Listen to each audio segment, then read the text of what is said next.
bwebityo bwebibeera gwe ne weesalirawo ate ki ekiba kigenda okugenda mu maaso. Nkyebuuza bwebuuza Uganda tukyetaaga omuggalo oba tetukyagwetaaga? Ebyo ebibuuzo nga ne bannange babeebuuzizza nange bwe mbyebuuza. Twawukanira wa n'amawanga nga Rwanda n'amalala agagenze mu maaso nga gagenda gajjawo omuggalo guno. Cases bw'ozigeraageranya eziri mu community n'ebiringa ebyo olabira ddala nga tewali nsonga amazima agatakaawa, tewali nsonga lwaki tukyali mu mbeera gye tulimu. Tulinda President lwanavaayo n'ayogera, naye nga mu kiseera kino amunzikirize bategeeze nti ndi wakati mu kizimbe ekimu oba mu arcade emu wakati mu kibuga wakati wensinzidde okulabika nti ate mbaweereza wano. Tuli mu Gazaland, ekizimbe ekisinga okubeeramu abasaluuni wamu ne bannaffe abatunda obuviiri, ebizigo n'ebyekuusa ku ebyo. Levels nga bbiri ezisooka abo baguddewo, ate neeno katono nnyo bw'olaba ku kifaananyi olaba nti abantu batendewaliddwa abagamba nti nedda kimala batukole kasente kubanga tuyinza okufa obwavu, naye nga wansi eyo yonna okujjako enkuba beesibye, naye abasinga bo bagenda beggulirawo mpolampola babojjeyo ku kasente kubanga embeera yo si nnungi nakatono mu bifo ebisinga obungi naddala bwe tutuuka wano mu kibuga ku nsonga ya arcade. Olunaku olwaleero arcade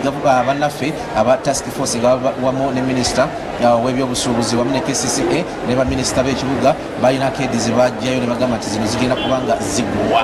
Olunaku olwaleero zibadde supposed okubanga ziggulwa, naye abo si balina okuggulawo ebintu ebyaggalwa pulezidenti yalina okuggulawo oba okuggala ekyo kyo kyasigala mikono gye. Ziriwa ezibadde zirina okuggulwa? Embeera ki eri mu kibuga ebyengenda okulabika nti mbatuusaako? Munzikirize nsooke negatte ku ssentebe akulira bannaffe bano abakeedi asooka atubuuzeeko, bamala otubuuzaako atulinawo n'omugenyi omulala n'abagenyi abalala babadde bakyali bangi, naye olw'embeera y'obudde ate n'entegeka eri wano ekifo kikyataataaganyeemu katusooke tubeereko kuna bano chairman sooka kumanyago otubuuzeeko ate tutandikire awo ku nsonga z'abannaffe abakeedi mu kibuga Kampala. Amannya Katongole Godfrey, chairman Kampala Traders Association Kata, ekibiina ekitwala abasuubuzi abakolera mu Kampala okusingira ddala mu arcade metropolitan. Njagala okubaanirizaako abalabi baffe aba Solo TV, oyinza okuba nga olina by'oyiseemu ebikunyigiriza, naye kyemmanyi oyo afunye ebirungi n'oyo ayise mu kunyigirizibwa, Katonda alina enteekateeka gye tuli ffenna. Kama bampeera omukisa. Mukulu Katongole, njagala okubuuzayo ekibuuzo kimu. Bwe tuba nga tuli ku nnyanja tusaabala, eryato linaatera okugolomola? Eryato kujya omanyi oyinza okubeera mu lyato ng'oleeta mpuuta. Kyengamba kino kiringa ekizzaamu oba okumalamu bw'okulembera essuubi. Tuli mu nnyanja tusaabala, eryato ogolomola kwe kutuuka ku lukalu. Mu kulabako ensonga engeri gye zitambulamu, olowooza eryato linaatera okutuuka ku lukalu okudookinga? Neyanza ssebo moderator, okusookera ddala twatandika olutalo luno olwa arcade nga ndowooza twakamala weeks 2 mu muggalo, nga Drake Lubega atandise okuweereza bu flyers ng'asaba ensimbi z'obupangisa. Ne tugamba ate omuntu ali ewaka omusaba oti azendeza obuki, so twatandika struggle nga wakayita weeks 2. Essaawa zino tutandise okufuna balandi roads, sofa akyali omu eyavuddeyo mu mawulire n'alangirira nti yasonyiye abapangisa be emyezi 2. Ani oyo? Omukulu Ham yabasonyiye omwezi gw'okuna n'omwezi gw'okutaano, naye bwe nabaliridde nti ye yatusonyiye 2, tugenda kumuwa gumu kitundu okusinziira we twatandikidde okukola, kubanga zo arcade z'omukulu Ham zo zikola. Ndabawo achievement. Balandodizi abalala tebannavaayo mu lujjudde. For example, owa Sekaziga yavudde n'abagamba njagala mwezi gwa 7 ne mukwana arcade, tannayogera ku mikadde, situnnamanya oba yagijeewo oba nedda, nenga yakyogedde.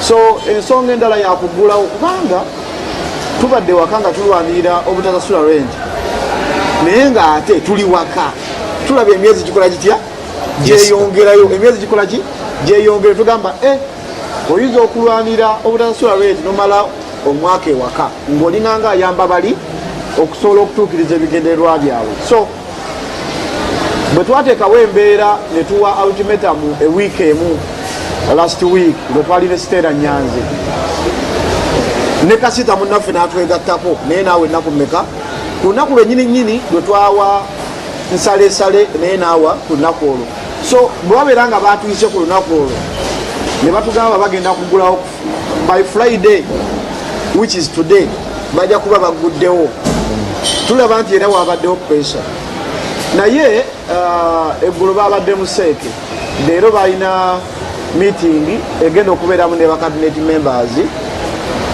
gye batugambye nti olwaleero President Museveni lwe bagenda okubimuwa then akyanaawunsinga enkya oba olwaleero lwennyini atera okwogera nga yakava muki nga yakava mu cabinet meeting so kiri kyobuuliza nti eryato ndaba linaatera oba lituuse terinaba kutuuka lituuka lisembera era tusaba ba ministers baffe nti naffe twasizinze fire oba twayimirizaamu pulaani zaffe zonna zetuba tuteekateeka nga twagala okulaga gavumenti etuwulire bwe muba nga mwatusuubiza nti mugenda kugulawo akeedi tubasaba akeedi zimuziggulewo bayirawe nze nali nsaba nti wiiki eno inspection zibeere nga ziwedde mu akeedi zonna kyenasaba nga tuli mu meeting next week akeedi zonna zibeere nga zikola ki omusawo wa KCCA n'agamba nti kijja mutwalira ennaku 4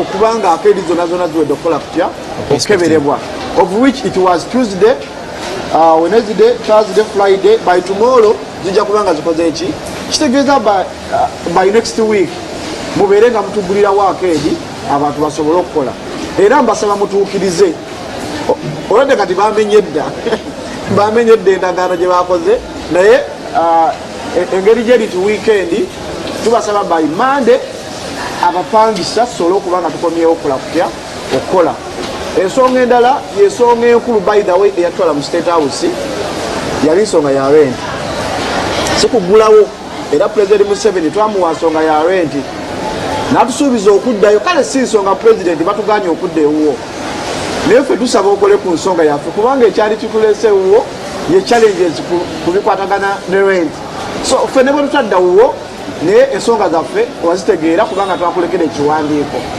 bw'oba ojja okwogera mu kugulawo akeedizi zino kyandibadde kyamakulu nnyo n'ensonga ya rent ne bagyogereramu lwa nsonga tugenda kudda okukola nga landiroodi agamba njagala ensimbi zange nanze mugamba ensimbi sizikola zitya sizirina kati essaawa zino bataddeko dda siiru kwa akeedizi ezimu nga jumbo kuliko siiru za bulaaka okitegeera kati nze ngenda kudda nga ngamba mwami yanga nti gulawo nkole mwami yanga ng'agamba mpaaki sente kati ebiri mu dduuka si byayanga ebiri mu dduuka byange yanga ye bwe yazimba ekizimbe n'agamba nkyagala mbapangisa saagalamu nkoko nze nensuubula emaali yange negiteeka mu ki kati emaali eri mu dduuka si yayanga yanga alina okugenda mu kooti n'afuna olukusa gye twandise court order emuwa obuyinza okujja okutwala emaali yange baba tutagiina tewali nsonga lwaki agalawo lwaki Matovu Manesuli gwe tuyita yanga yasazeewo okuteeka siiru zoyogeddeko ku maduuka g'abantu kuba nakiwuliddeko n'amaduuka ageetoolodde awaabwe watyo enterprise awo agamu bagatadde ne kufulu ezimu bazisiiringidde ddala yes ne wolodingi anti baagala ssente okitegeera baagala ssente ekirala tebaagala tubeere ne access ku maduuka gaffe nti oba oli awo asuubira bonna janojjamu emaali ogenda kugitwala edduuka olireke nga kkalu kugamba neewuunya abantu bano edduuka eryo naligula guduwiiru guduwiiru etakka wansi wa bukadde 5 for example awo enabugaba awo guduwiiru za bbeeyi olumala okuzimba ati ekizimbe nga gamba nebaze okuzimba ketwandiisa akasiimo okitegeera so kati neewuunya y'okulowooza nti ngenda kugyamu emaali nziruke ndeke guduwiiru wange okitegeera so bagaddewo amaduuka okusinzira ku kibuuzo ky'obuuziza baagala kutukanda rent nze minisita namugambye nga mugenda okugyawo omuggalo guno mwogere n'abagagga abo bajjeko siiru ezo ensonga eyokubiri era mutugulewo ensonga yano temugiterezeza otherwise tugenda kudda era akavuyo kasigale nga kakyali mu kibuga. Atuyanza nnyo tuyanzege omukulu Katongole ensonga eyo nkulu abwotuuka ku bizimbe ebimu awo ku Nabugabo neno ng'obaalamiriza odde eno nga ku Ben Kiwanuka oba William awo bwe watu ebizimbe ebimu akedzi bageze mu maaso n'okulabika nti bazisiiringa ezimu ne wolding endala bataddeko selo. Atugenda kubanga tuwumulamu ku katono tukyalinawo omwami ono Saidi wano agenda kubanga naye atubuuzaako naye tujja kudda naye nga tuvudde mu kuwumulamuko kubanga tuvudde mu birango by'abagama bano ensonga zikyali nnyingi. Wiki ewedde n'adde mpita ku Shamba Complex nga omugagga ayiye poliisi nga yeringa yemuyambako okubanja abantu bayagala bamusasule ku Shamba Complex eri awo nga ewa Kiseka. Ebyo byo mubikwasaganyiza muti katugendeko ku mukuumulamu tugenda kudda n'ennyumizo ate ebisinga obungi wakeedi. Okay. Tukukulisa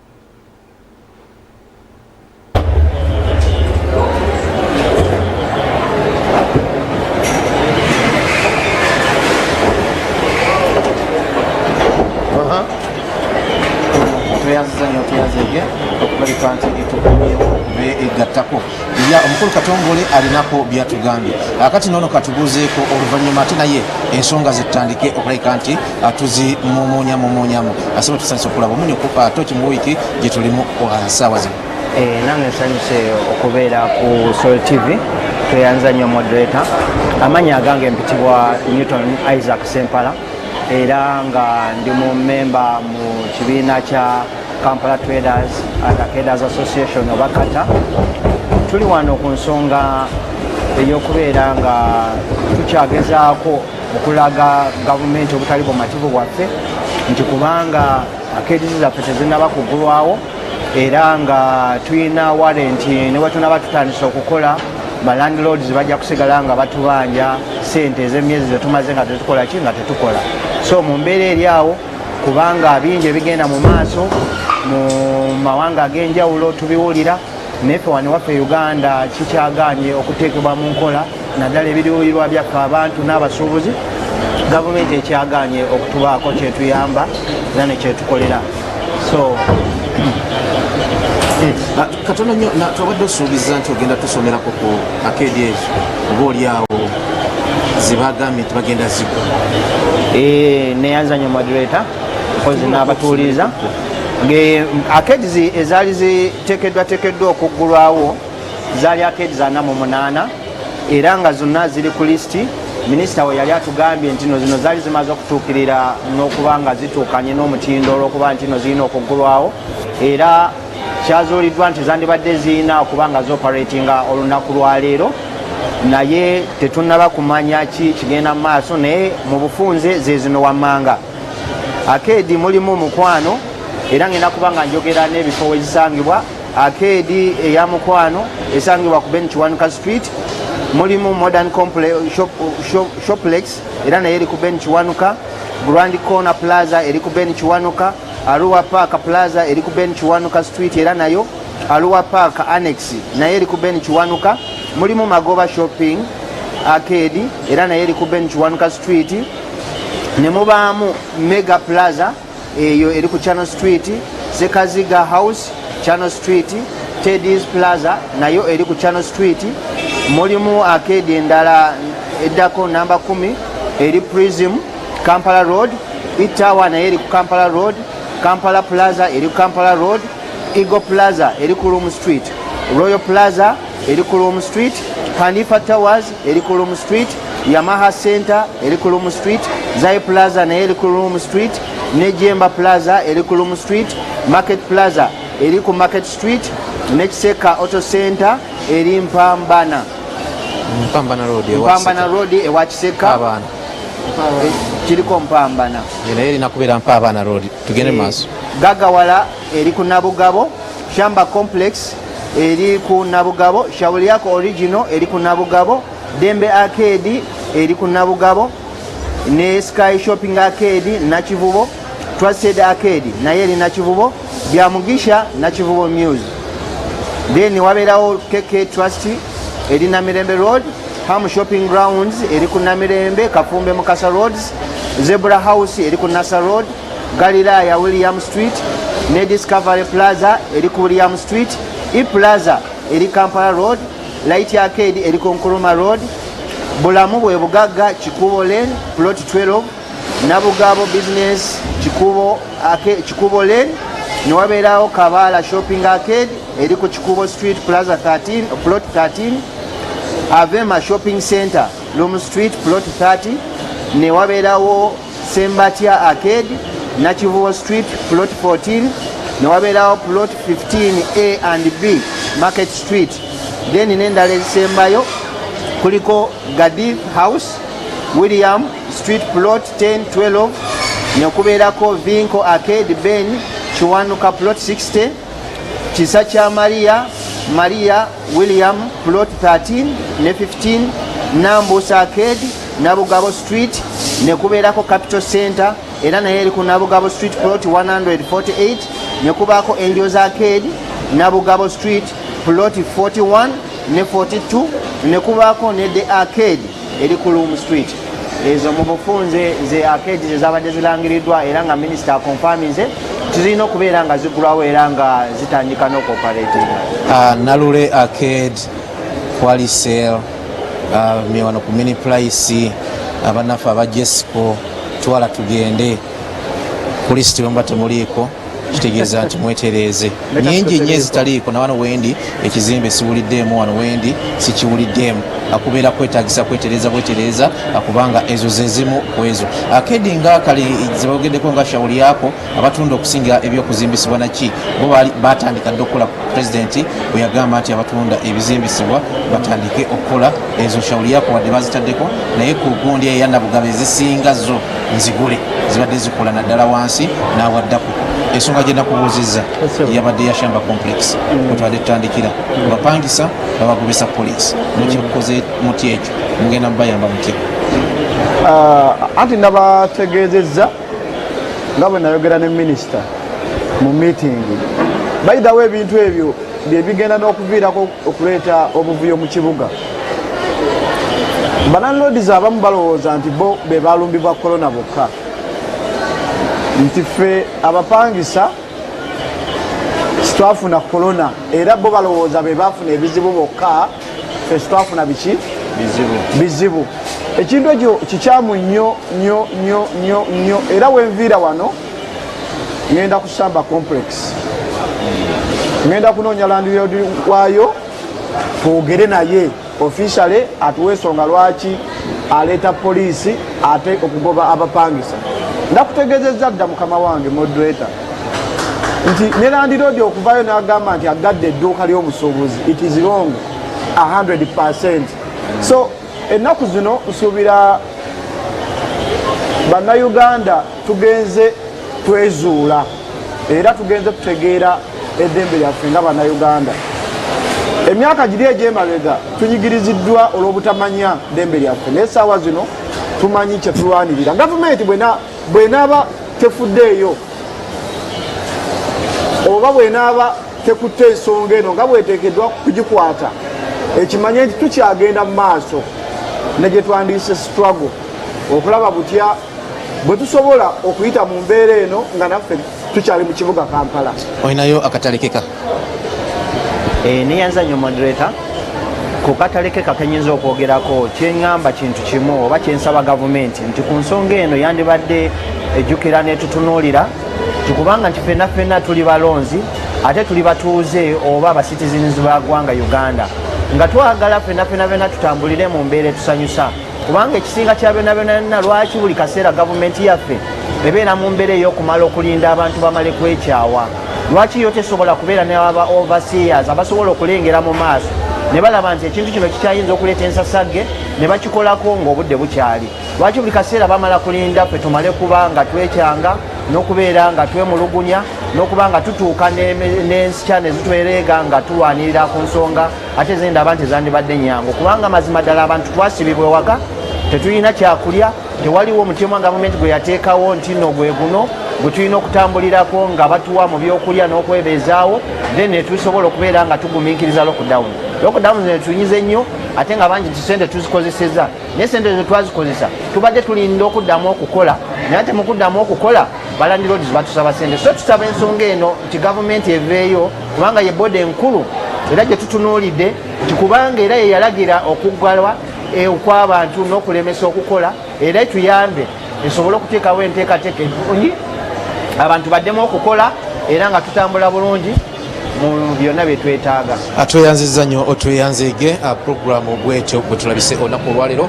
Tubadde tubalaga abakulembeze b'abasuubuzi ku sayiti eno mu arcade, ntegeeza abakulembeze baba n'abakolera mu arcade nga baliko ensonga ez'enjawulo zibagenda mu maaso n'okulambika. Abali mu studio njagala obategeeza nti eno ekibuga enkuba n'obwana bwayo butonye olwaleero era ng'embeera egenda ekamukamu bukamusi katono, naye nga ekisinga obukulu enkuba yo eyiye amazzi mu kibuga. Essaawa kumpi nga 2 namba ng'enkuba efukumuka wano mu kibuga, abantu bakedde kujja mu site, naye ate enkuba erina engeri gyesoose okutataganyamu abantu ababadde baze okukola, naye nga ekibuga ssaawa zino kitandise okudda mu nteeko, kitandise okuddamuko katono mu mbeera, era nga bw'ogenda maaso n'okulaba nti abantu batandise okulabika nti bagenda bakomawo mpola mpola. Wakyaliyo obutonyereze, wakyaliyo obukyatonyererako katono, naye nga embeera ate bwetyo bweri wano mu kibuga ky'eggwanga ekikulu. Tubadde ku nsonga ya Kedi bwetyo bwe tulabise,